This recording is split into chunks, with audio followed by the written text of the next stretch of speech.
21 ગાયો છે. તો ચાલો હવે ભેંસ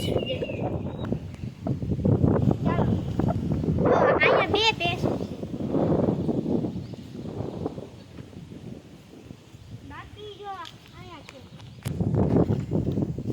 જો ભેંસ કેટલી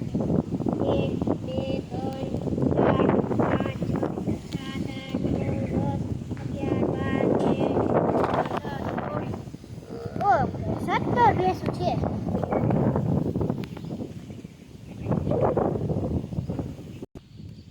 તો અહીંયા અમારો મિની વ્લોગ પૂરો થાય છે. જો તમને પસંદ આવ્યો હોય તો લાઈક અને સબસ્ક્રાઇબ કરી જાજો. Bye bye.